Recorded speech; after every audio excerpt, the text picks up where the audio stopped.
सज्जन सिंह वर्मा जी, जीतू पटवारी जी, आप सबके और हमारे सबके, राजेंद्र सिंह बघेल जी, ये तो आपको कह रहे थे कि टिकट इनको मिलने वाली थी। बात सही है, मैंने इन्हें बुलाया था। मैंने राजेंद्र सिंह बघेल को कहा कि टिकट हम आपको दे रहे हैं। इन्होंने कहा कि मैं चुनाव नहीं लड़ सकता, आप राजवीर को टिकट दे दीजिए। मैंने कहा तब तो राजवीर भी कट जाएगा, आपको ही टिकट मिलेगी। फिर से मैंने इनसे निवेदन किया, ये राजी नहीं हुए। उसके बाद जिन्होंने कहा मेरा स्वास्थ्य खराब है, मैंने कहा स्वास्थ्य खराब है, सर्टिफिकेट दिखाइए, डॉक्टर की रिपोर्ट लाइए। और ये सच बात है, ये डॉक्टर की रिपोर्ट जब लाए, मैंने रिपोर्ट पढ़ी और तब तय किया कि ठीक है, राजेंद्र सिंह जी सही बोल रहे हैं। मैंने सोचा कि ये इनका बहाना है, पर ये जब इन्होंने रिपोर्ट दिखाई मुझे इस बात का यकीन हुआ कि राजवीर को ही चुनाव लड़ाना चाहिए। हमारे अध्यक्ष अशोक पटेल जी, मनोज राजानी जी, कुणाल चौधरी जी, श्याम हुलानी जी, शांतिलाल गामी जी, कैलाश कुंडल जी, मेरे बहुत पुराने साथी कृपा शंकर शुक्ला जी, और सभी यहां आए हुए, इतनी देर से बैठे हुए आदरणीय बुजुर्गों, भाई और बहनों, मैं आपको धन्यवाद देना चाहता हूं। मैं धन्यवाद देना चाहता हूं कि आप इतनी संख्या में यहां आए। आपने कांग्रेस का सम्मान बढ़ाया, मुझे बल और शक्ति दी, मेरा खून भी बढ़ाया। ये सरकारी भीड़ नहीं है, सही बात है, ये सरकारी भीड़ नहीं है।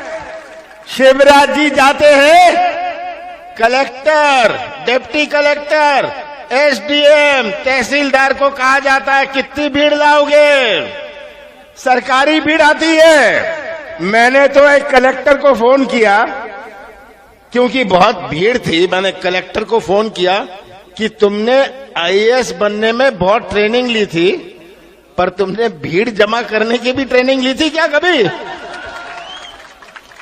उसने कहा कि मैं तो अपनी नौकरी बचा रहा हूं जी, मैं अपनी नौकरी बचा रहा हूं, यही मेरी ट्रेनिंग है, नौकरी बचा के रखना। तो आप सबका बहुत बहुत धन्यवाद, आप यहां आए और आपने हमें ये मान सम्मान दिया। प्रदेश की तस्वीर आप सबके सामने, ये चुनाव उपचुनाव क्यों, मुझे आपको समझाना नहीं, पर आज प्रश्न एक उपचुनाव का नहीं है, ये आम चुनाव नहीं है, ये उपचुनाव भी नहीं है। चुनाव तो हमारा प्रजातंत्र का एक त्योहार होता है। क्या ये त्योहार है? किस प्रकार हमारे प्रजातंत्र और संविधान का खिलवाड़ किया गया, कैसे सौदा हुआ, सौदे से सरकार बना ली, ये तो आपने सुना। हमने तो वोट से सरकार बनाई थी, इन्होंने तो नोट से सरकार बना ली। और जो संविधान हमारे बाबा साहब अंबेडकर ने बनाया था, पंडित जवाहरलाल नेहरू ने इनके साथ मिलकर बनाया था, वो संविधान में ऐसा प्रावधान नहीं था। प्रावधान था कि अगर कोई सांसद गुजर जाए, कोई विधायक गुजर जाए, तो उपचुनाव होता है। बाबा साहब अंबेडकर ने कभी नहीं सोचा था कि अपने देश में इस प्रकार की बिकाऊ राजनीति भी होगी। उनके स्वप्न में उन्होंने सोचा था कि अपना देश नैतिकता और सिद्धांतों का सम्मान करता है। पर ये उपचुनाव में हम घसीटे गए। छोटा सौदा तो छिप जाता है, बड़ा सौदा छिपता नहीं है, ये बात आप समझ जाइए। कैसे सौदा किया, और शिवराज जी अब आके मेरे से 15 महीनों का हिसाब मांगते, चिल्लाते फिरते कि कमलनाथ 15 महीने का हिसाब दो। शिवराज जी, मैं हिसाब देने को तैयार हूं, आ जाइए, वहां खड़े हो जाइए, जनता के सामने आ जाइए, आप खड़े हो जाइए। 15 महीने नहीं थे मेरे पास, 2.5 महीने तो लोकसभा चुनाव और आचार संहिता में गए, सही है। 1 महीने इनके सौदेबाजी में गया, मेरे पास तो 11.5 महीने थे। आइए, मैं आपको हिसाब देता हूं, आ जाइए। आप 15 साल का हिसाब किताब दीजिए। आप 15 साल की तो बात नहीं करते, मेरे से हिसाब मांग रहे हैं। किस बात का हिसाब मांग रहे हैं? आपने कैसा प्रदेश मुझे सौंपा था जब कांग्रेस की सरकार 15 साल बाद बनी? ऐसा प्रदेश सौंपा जो किसानों की आत्महत्या में नंबर 1। ऐसा प्रदेश शिवराज सिंह ने सौंपा जहां बेरोजगारी में मध्य प्रदेश नंबर 1। आपने तो टेलीविजन में देखा, मीडिया में देखा कैसे मजदूर आ रहे थे, देखा ना? आपने कभी गुजरात का मजदूर देखा? आपने कभी केरल का मजदूर देखा? आपने कभी तमिलनाडु का मजदूर देखा? मजदूर तो मध्य प्रदेश का, छत्तीसगढ़ का, उत्तर प्रदेश का, बिहार का आपने मजदूर देखा। इन्होंने 15 साल ये मजदूरों का उत्पादन किया। बेरोजगारी में हम नंबर 1, भ्रष्टाचार में नंबर 1, महिलाओं के अत्याचार में नंबर 1। और पिछले 8 महीनों में महिलाओं के अत्याचार में शिवराज जी 8 महीनों में, पिछले 8 महीनों में मध्य प्रदेश को भी नंबर 1 बना दिया। आप रोज पढ़ रहे हैं अखबारों में, क्या हालात हैं? शिवराज जी आएंगे नहीं, उनको हमारे किसानों की आवाज नहीं सुनाई पड़ती, नौजवानों का दुख नहीं दिखता, आंख नहीं चलती, कान नहीं चलते, मुंह बहुत चलता है इनका। चलता है ना मुंह बहुत। कोई भी झूठ बोल लो, झूठ बोल लो, ये तो झूठ को भी शर्मा देंगे। ऐसा झूठ बोलते हैं, हर चीज में झूठ बोल देंगे। किसानों का कर्जा माफ नहीं हुआ। शिवराज जी, मैंने शुरुआत करी थी कि कृषि क्षेत्र में हम एक नई क्रांति लाएं। किसान का जन्म कर्जे में होता है, किसान की मृत्यु कर्जे में होती है। सही बात है। मैंने शुरुआत करी थी कि किसी क्षेत्र में, कृषि क्षेत्र में हम एक क्रांति लाएं, किसानों को राहत मिले। देश के इतिहास में पहली दफे कर्जा जब माफ होता था तो डिफॉल्टर का होता था। मैंने कहा मैं चालू खाते वालों का भी कर्जा माफ करूंगा। सही बात है। हमने चालू किया, पहली किश्त में 21 लाख किसानों का कर्जा माफ किया। दूसरी किश्त में हम आगे बढ़ रहे थे कि 2 लाख रुपए तक का चालू खाते वालों का भी हम माफ करेंगे। 1 जून से हमने 3 किश्त बनाया था, 1 जून से कि हम किसानों का कर्जा, पूरा कर्जा माफ कर देंगे। और मैं वचनबद्ध हूं, हमारी सरकार आएगी तो किसानों का कर्जा माफ होगा। हमने तो शुरुआत करी थी, हर किसान का कर्जा 2 लाख रुपए तक हम माफ करेंगे। हमें कृषि क्षेत्र में क्रय शक्ति बढ़ानी है। भाइयों, आपको समझ नहीं आती, हमारे बुजुर्ग भी कभी नहीं समझते कि मध्य प्रदेश की अर्थव्यवस्था आधारित है कृषि क्षेत्र पर। जब किसान के जेब में पैसा होता है, क्रय शक्ति, खरीदने की ताकत होती है, तो गांव में किराने की दुकान चलती है, ये देवास और हटपिपलिया का बाजार चलता है। अगर किसान की जेब खाली हुई, उसके बेटे की अच्छी पढ़ाई नहीं हो पाएगी, वो अच्छा कमीज नहीं पहन पाएगा। तो किसानों की क्रय शक्ति, खरीदने की ताकत कैसे बढ़ाए? इसी से हमारा मध्य प्रदेश मजबूत बनेगा। और हमारा नौजवान, बहुत अंतर है, बहुत अंतर है आज के नौजवानों में। राजेंद्र सिंह जी, आपकी दुनिया कुछ और थी, इन नौजवानों की दुनिया कुछ और है। सही बात है ना? आज के नौजवानों की दुनिया कुछ और है। आज का नौजवान में एक तड़फ है, ये कोई ठेका नहीं चाहता, ये कमीशन नहीं चाहता, ये तो व्यवसाय का मौका चाहता है, अपने हाथों को काम चाहता है। ये हमारे सामने चुनौती है, क्योंकि यही नौजवान हमारे मध्य प्रदेश का निर्माण करेंगे भविष्य में।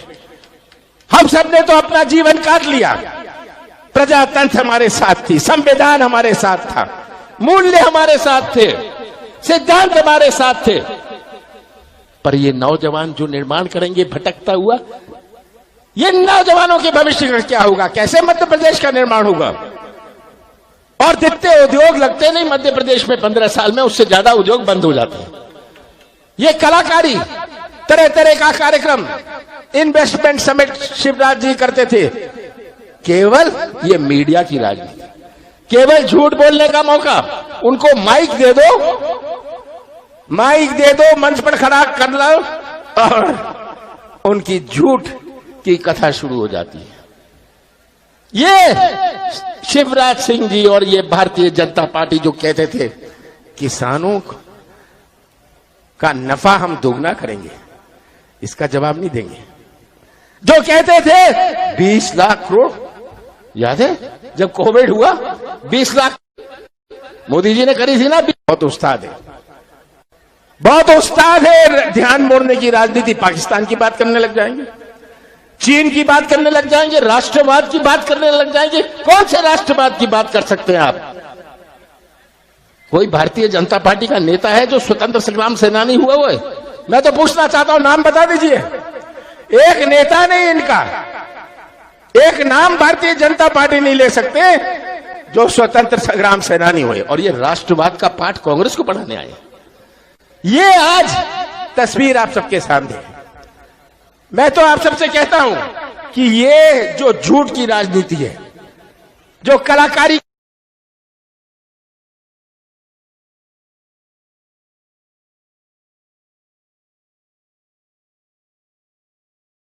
की राजनीति है, इसको आप पहचान लीजिए।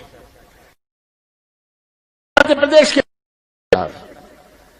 कैसा मध्य प्रदेश हम बनाना चाहते हैं? 15 साल बाद लोगों ने शिवराज सिंह को को पहचान लिया था। उसके बाद उन्होंने कांग्रेस की सरकार बनाई। हमने शुरुआत करी थी। कौन सी गलती मेरी थी? कौन सा पाप मैंने किया था? कौन सा गुनाह मैंने किया था कि किसानों का कर्जा माफ करना शुरू करें? मध्य प्रदेश की एक नई पहचान बनाए, माफिया के खिलाफ हम आंदोलन करें। क्या मध्य प्रदेश की पहचान माफिया से होगी? क्या मध्य प्रदेश की पहचान मिलावट से होगी?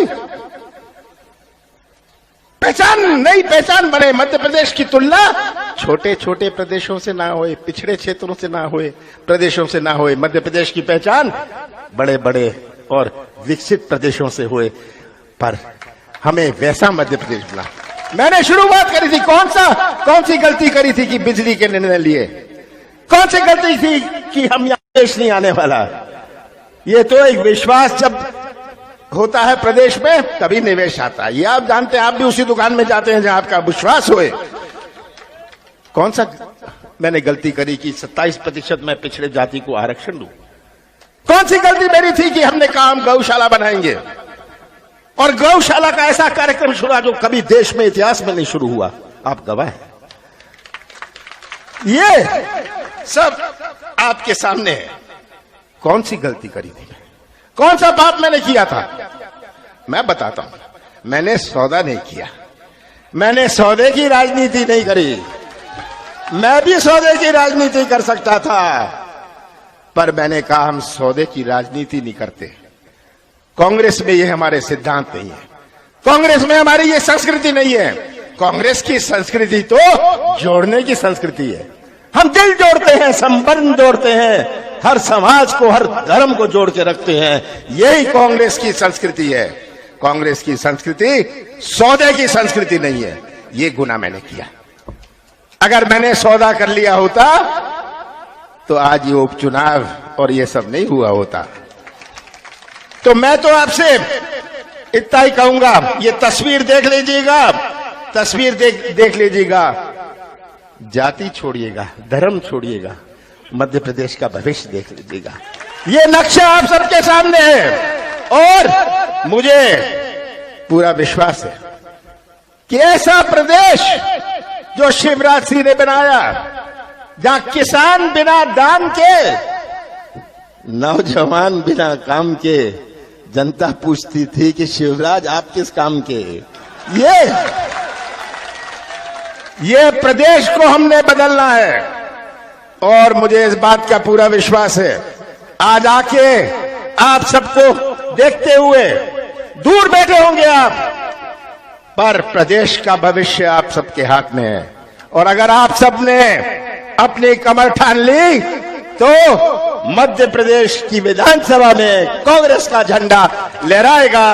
आप राजवीर हमारे उम्मीदवार हैं, राजवीर हमारे उम्मीदवार हैं। इनका परिचय मुझे नहीं देना, ये तो आपकी सेवा करेंगे। इनके पिताजी ने, राजेंद्र जी ने इतने साल सेवा करी है। राजेंद्र जी ने इतने साल सेवा करी है। मैंने खुद देखा है, जब भी राजेंद्र जी मुझे मिलते थे, मैं इनकी हमेशा प्रशंसा करता था, हमेशा प्रशंसा करता था। इस परिवार ने आपकी सेवा करी है। बेटा राजेंद्र सिंह जी से ज्यादा आपकी सेवा करेगा। करोगे? आपकी ज्यादा सेवा करेगा। और मैं और राजवीर मिलके आपके जिले का, हटपपलिया का एक नया इतिहास बनाएंगे। आप सबका बहुत बहुत धन्यवाद।